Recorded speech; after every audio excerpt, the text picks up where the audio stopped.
欢迎来到新闻和活动频道，请订阅和分享已更新有关当今最着名明星的最新信息。龚俊的酒量小秘密。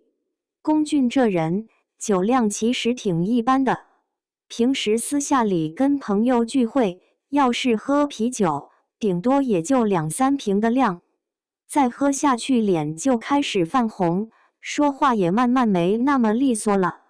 要是换成度数稍微高一点的白酒或者洋酒，那更是浅尝辄止，抿个1-2口就会赶紧放下杯子，怕喝多了失态。身边熟悉他的工作人员都知道，他其实不太能喝酒，私下里也很少主动碰酒，大多数时候更愿意喝可乐、果汁这类不含酒精的饮品。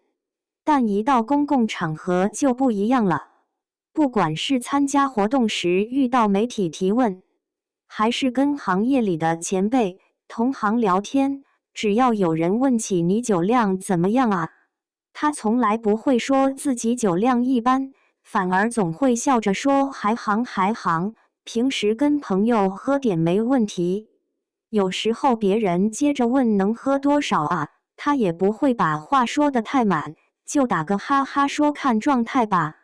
状态好的时候多喝点也没事，故意让大家觉得他挺能喝的。其实他这么说也不是有什么别的心思，就是觉得在公共场合，要是说自己酒量差，怕扫了大家的兴。比如一起吃饭的时候，别人热情的劝酒，要是直接说我不能喝，显得有点不合群，也容易让气氛变尴尬。他想着说自己还行，既能顺着大家的话接下去，不让场面冷下来，也能给彼此留个台阶。而且他也知道，自己作为公众人物，有时候在场合上难免要应付一下，说自己酒量还行，也能避免一些不必要的麻烦。比如不会有人总盯着劝他喝酒，毕竟大家觉得他能喝但不想多喝，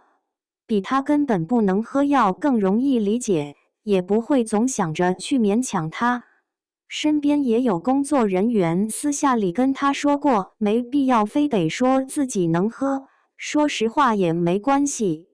但他每次都笑着说没事，就随口一说，别让大家觉得不自在就行。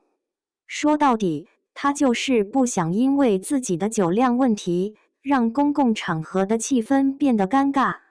所以才故意那么说，让大家觉得他很能喝罢了。其实熟悉他的人都清楚，他这能喝的说法，也就是在公共场合的一句客气话，私下里该怎么样还是怎么样，从来不会因为别人觉得他能喝，就硬撑着去喝酒。毕竟比起能喝的名声，他更在意的是不让自己失态，也不让身边的人觉得不自在。